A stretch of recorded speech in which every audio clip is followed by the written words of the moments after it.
Welcome back students, and in this video we will be starting our SST and we will be continuing our next chapter, that is chapter number 4 natural disaster and disaster management। और जैसा कि आपने इससे पहले वाली classes में पढ़ा हुआ है कि हमने कुछ चैप्टर्स आपने कंटिन्यू किए हैं, रिसोर्सेज भी हमने पढ़ा हुआ है, we have covered resources chapter also and उसके आगे वाला हिस्ट्री का भी एक चैप्टर हमने आपको बताया था, एक्सप्लेनेशन दिया था उसका।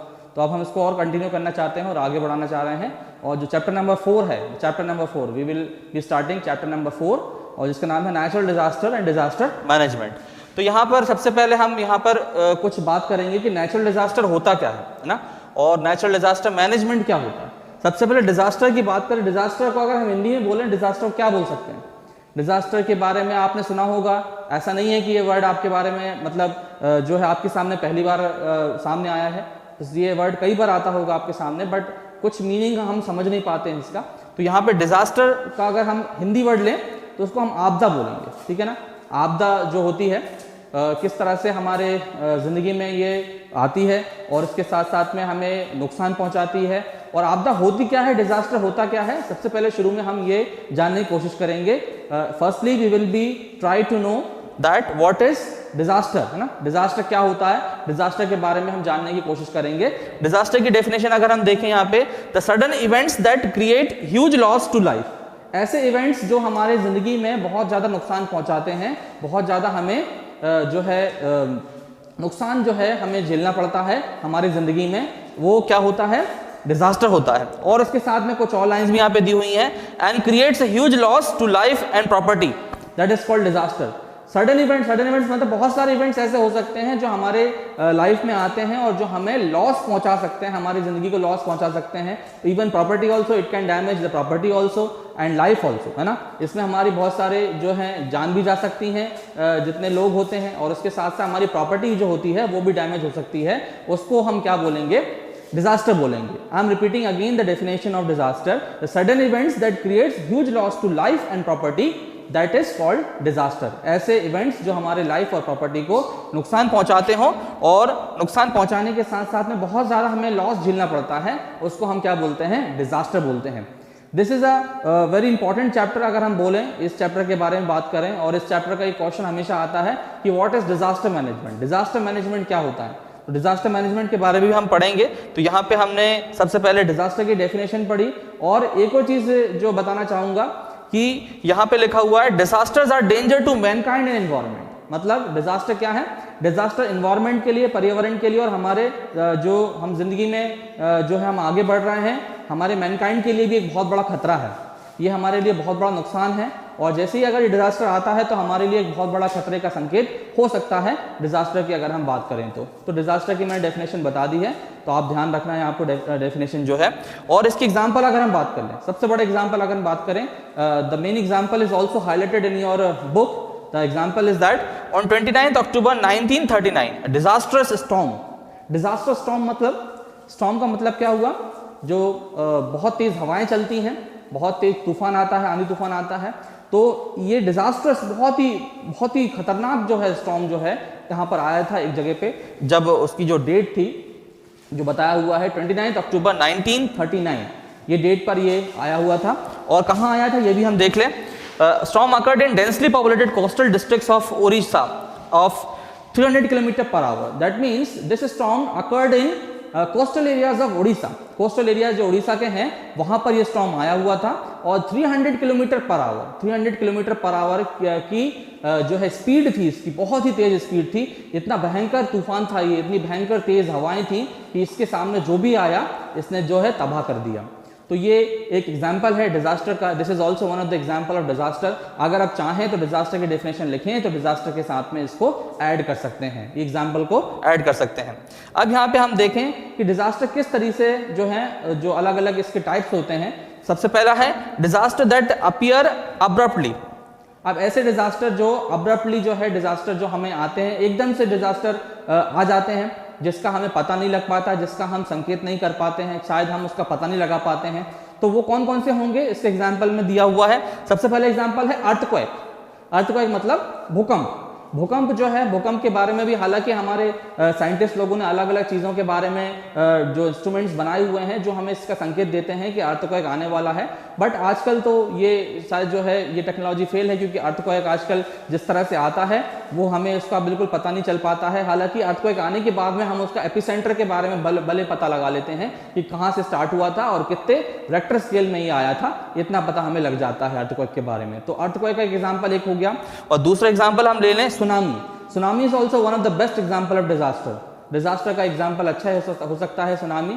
सुनामी में भी आपने देखा है बहुत लंबी लंबी वेव्स जो है एकदम से तेज होकर आ जाती हैं और आने के साथ साथ जो है बहुत तेज नुकसान पहुंचाती हैं, बहुत ही भयानक नुकसान पहुंचाती हैं। इसके सामने जो भी आता है उसको वो तबाह कर देती है।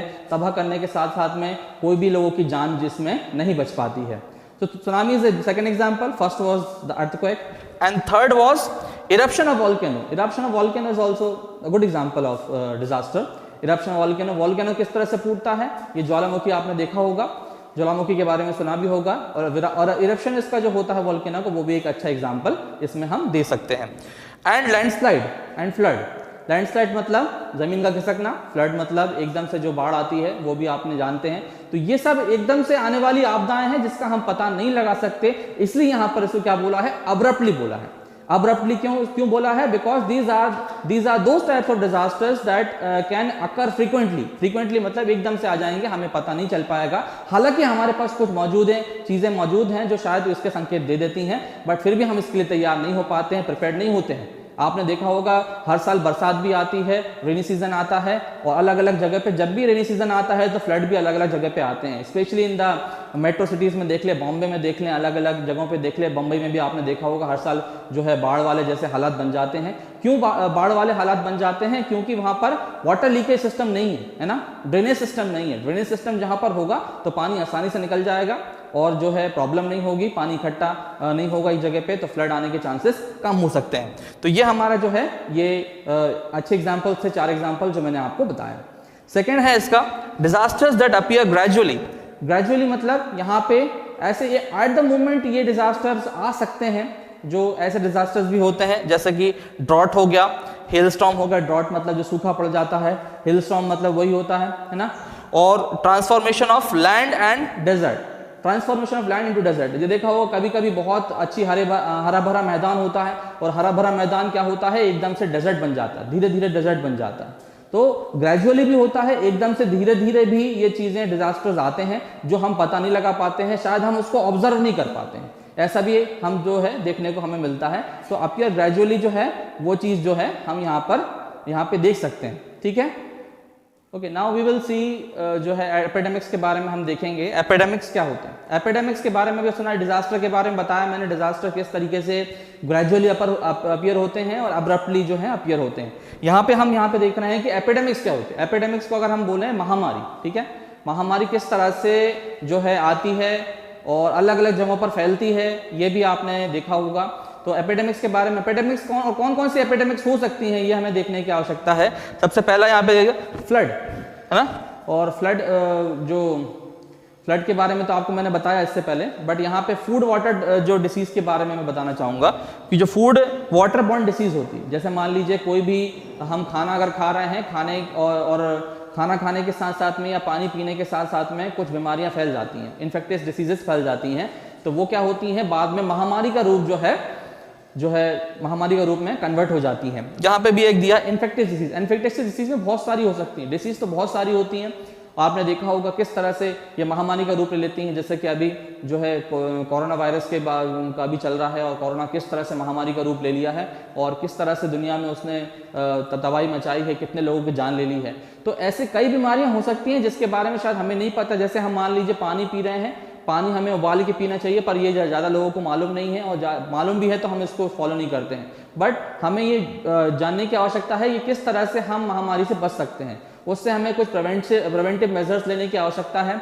खाना भी हम खा रहे हैं अच्छी तरीके से, जैसे मान लो सब्जियां लेके आ रहे हैं तो सब्जियों को भी हमें अच्छी तरह से धोना है, उसके बाद उसको पकाना है और अच्छी तरह से देखना है उसको किस तरह कुछ नुकसान तो नहीं है उसके अंदर खाने से, या फिर कुछ ऐसा समझ में आ रहा है कि कुछ उसमें मिस्टेक समझ में आ रही है। तो ये भी चीज़ें हमें देखने की आवश्यकता है, जो बाद में एक हमारे, जैसे मान लीजिए हम गंदा पानी पी लेते हैं, तो उससे हमारा जो है पूरी बॉडी में नुकसान पहुँचेगी, बिकॉज यू नो कि हमारे लिए पानी कितना इसेंशियल है ना। पानी के लिए जो है बहुत बड़ी एक अलग अलग लंबी कतार भी देखी जाती हैं अलग अलग जगहों पे जहाँ पर पानी की बहुत ज़्यादा त्राही है।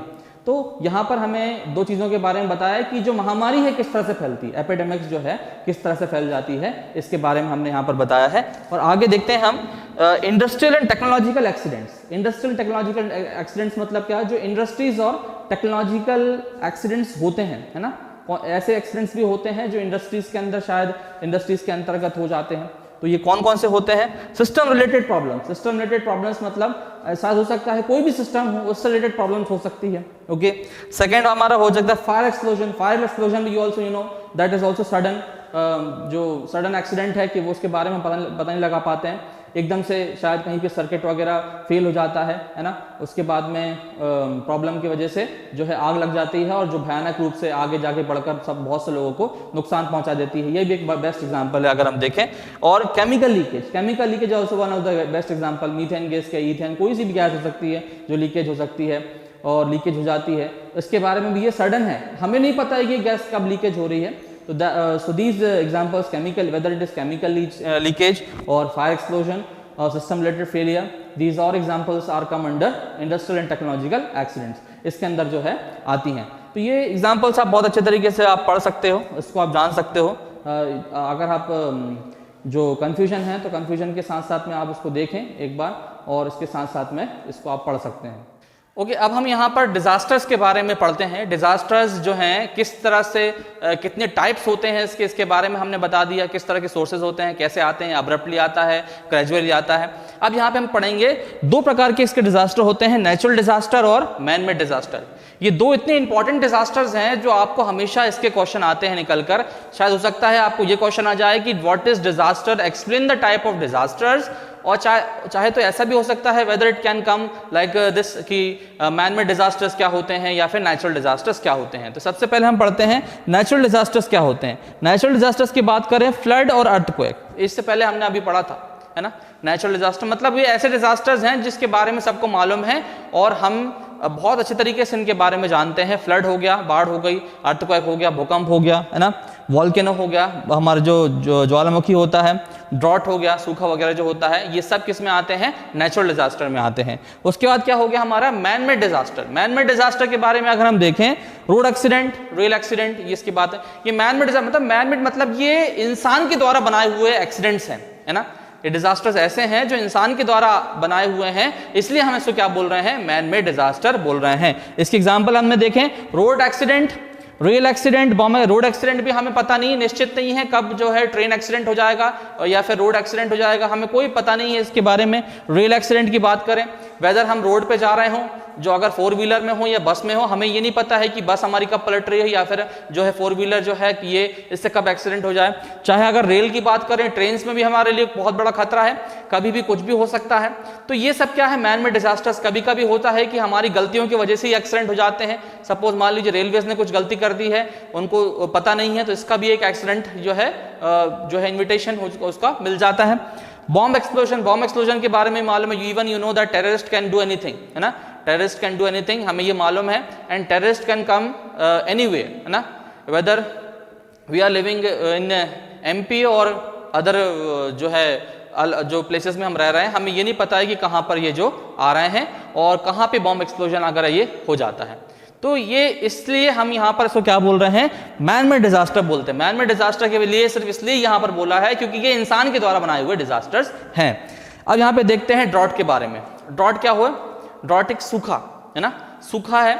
और सूखा के बारे में हम पढ़ें, if there is no variation of 25% of average rainfall then that area is called drought affected area. सीधा सीधा हिसाब यह है कि आपको सिर्फ इतना ध्यान रखना है कि अगर कोई एरिया में 25% जो है एवरेज रेनफॉल नहीं हो रही है, 25% से कम हुई है, तो वो एरिया क्या होगा? ड्रॉट अफेक्टेड एरिया होगा। I am repeating this definition of drought again. If there is average rainfall, if there is a variation of 25% of average rainfall in any area, then that area is called drought affected area. drought affected area वो उसमें आ जाएगा। सूखे के area में उसको हम convert करेंगे, उसको हम आसानी से उसके अंदर जो है हम ले सकते हैं। सूखे के बारे में भाई सीधी सच्ची बात है कि वहाँ पे एवरेज रेनफॉल नहीं होगा, पानी नहीं गिर रहे, बरसात नहीं हो रही है। बरसात भी देखा है कभी सही तरीके से होती है, कभी सही तरीके से नहीं होती है। अभी भी बरसात वगैरह जो है अच्छी हुई है, कुछ एरियाज में अच्छी हो जाती है तो, और कुछ एरियाज में शायद नहीं भी होती है। तो ये भी हमने देखा गया है, शायद देखा होगा बरसात में भी कुछ एरियाज में अच्छी होती है, कुछ एरियाज में नहीं हो पाती है, कुछ वजह से जहाँ पे लो प्रेशर नहीं बन पाया है, जो है जो लो प्रेशर का जो एरिया बनता है वो सही तरीके से नहीं बना है, तो वहाँ पर पानी बरसात नहीं होगी। तो ये ड्रॉट का जो है सीधे डेफिनेशन है, 25% ऑफ एवरेज रेनफॉल जहाँ नहीं होगी वहाँ पे क्या कहलाएगा, वो एरिया ड्रॉट अफेक्टेड एरिया कहलाएगा। Human factors responsible for drought, अगर हम बात करें हमारे जो फैक्टर्स हैं जो रिस्पॉन्सिबल होंगे ड्रॉट में, ड्रॉट मतलब सूखे के लिए रिस्पॉन्सिबल होंगे, वो क्या हो सकते हैं। सबसे पहले एग्जांपल हम ले लें, इग्नोरिंग फ्लड मैनेजमेंट और food management, ignoring food management. Food management किस तरह से हम देख रहे हैं, हम अपने फूड मैनेजमेंट के बारे में ही सोच रहे हैं, है ना, सारी चीज़ों के बारे में इग्नोर करना है। सेकेंड एग्जाम्पल इसका हो गया डिस्ट्रक्शन ऑफ कम्युनिटी फॉरेस्ट। अब हमारे साथ सबसे बड़ा एग्जाम्पल है, हम पेड़ों को काट रहे हैं। ये बात आप भी जानते हैं कि हम पेड़ों को काट रहे हैं, पेड़ों को काटने से क्या होगा, पेड़ों को काटने से हमें हानि होगी, है ना, और उसके साथ साथ में हमारा जो एनवायरनमेंट को बहुत सबसे बड़ा नुकसान यहाँ पे हमें देखने को मिलेगा। ये बात आप बहुत अच्छे तरीके से जानते हैं। तो डिस्ट्रक्शन ऑफ फॉरेस्ट में ड्रॉट भी इसका एग्जाम्पल है। अगर आप पेड़ों को काटते जाएंगे तो वो एरिया को ड्रॉट में बनने के लिए ज़्यादा समय नहीं लगेगा।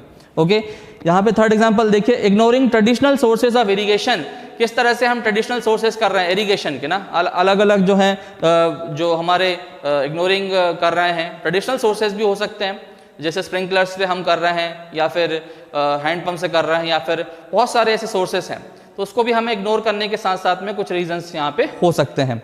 ओके, तो ड्रॉट, यहाँ पे ड्रॉट पॉन एरिया कौन कौन से हो सकते हैं ये देख लीजिए, कौन कौन से ऐसे एरियाज हैं। सबसे पहला एरिया है एवरी 2 ईयर्स राजस्थान। राजस्थान में हमेशा 2 साल में एक बार सूखा पड़ता है, ये बात आपको ध्यान रखना है। एग्जाम्पल्स में आप लिख सकते हैं।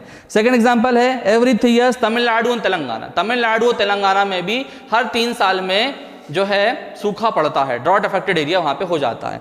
और थर्ड है एवरी 5 ईयर्स एमपी। 5 साल में एमपी में इतनी पानी की ज़्यादा कमी नहीं है और एमपी में थोड़ा पानी थोड़ा लेवल है, वाटर लेवल अच्छा है, तो एमपी में भी 5 साल में एक बार ऐसी स्थिति आ जाती है, सिचुएशन आ जाती है जहाँ पर क्या हो जाता है, ड्रॉट अफेक्टेड एरिया जहाँ पर हो जाता है। इसके इफेक्ट क्या हो सकते हैं, इफेक्ट में भी हम देखें यहाँ पर 2 चीज़ हो सकती है। इफेक्ट में जो है यहाँ पे हम इफेक्ट के बारे में देखते हैं, इसका इफेक्ट क्या हो सकता है, प्रभाव क्या हो सकता है, यहाँ पे देखते हैं। सबसे पहला है ब्रेकडाउन ऑफ एग्रीकल्चर। किस तरह से एग्रीकल्चर जो है हमारा जो है सही तरीके से हम एग्रीकल्चर नहीं कर सकते। मान लीजिए सूखा पड़ गया, सूखा पड़ने में हम एग्रीकल्चर कहाँ से कर लेंगे, खेती बाड़ी कहाँ से कर लेंगे। खेती बाड़ी करेंगे तो हम पानी कहाँ से लेके आएंगे, खेती बाड़ी करने के लिए पानी तो यूज होता है ना, तो पानी के लिए सबसे बड़ी किल्लत है। और उसके साथ साथ में एग्रीकल्चर हम कंटिन्यू नहीं कर पाएंगे, ब्रेकडाउन हो जाएगा एग्रीकल्चर का। सेकेंड है इकोनॉमी सिस्टम बिकम डैमेज। जो हमारी इकोनॉमी है ना, इकोनॉमी भी डैमेज हो जाएगी। किस तरह से हमारी जो अर्थव्यवस्था है उसको हम संभाल नहीं पाएंगे और डैमेज हो जाएगी। कभी कभी देखा है अर्थव्यवस्था जो है, खासकर हमारे कोरोना पीरियड में अर्थव्यवस्था का बहुत बुरा हाल चल रहा है, ये आप अच्छे तरीके से जानते हैं। तो इकोनॉमी में भी हम देख सकते हैं, इकोनॉमी को आगे ऊपर आने में और नीचे आने में देरी नहीं लगती, तो उसको हम देखते हैं कि ड्रॉट पीरियड में भी जो है इकोनॉमी हमारे पूरी तरीके से डैमेज हो जाती है। थर्ड है अनएम्प्लॉयमेंट, बेरोजगारी। आप जानते हैं किस तरह से बेरोजगारी फैली हुई है, और ड्रॉट अफेक्टेड एरियाज अगर ऐसे बढ़ते जाएंगे तो बेरोजगारी भी जो है वो आगे बढ़ती जाएगी। और किसी के पास, खासकर जो हमारा एग्रीकल्चर से कनेक्टेड लोग बहुत सारे जुड़े हुए हैं, किसान लोग सबसे ज़्यादा जुड़े हैं हमारे भारत में, जो हमें हर साल अन्न उपजा के देते हैं। तो एग्रीकल्चर से ही हमारा बहुत सारा जो है बिजनेस जुड़ा हुआ है और लोगों की सोर्सेज जुड़ी हुई हैं और एम्प्लॉयड पीपल जुड़े हुए हैं, काम मिलता है उन लोगों को। बट अगर ड्रॉट अफेक्टेड एरिया वाली सिचुएशन अगर बन जाती है तो हम उसमें कभी भी उसको फेस करके ओवरकम नहीं कर पाएंगे और उसको आगे आके हम उसको फेस नहीं कर पाएंगे।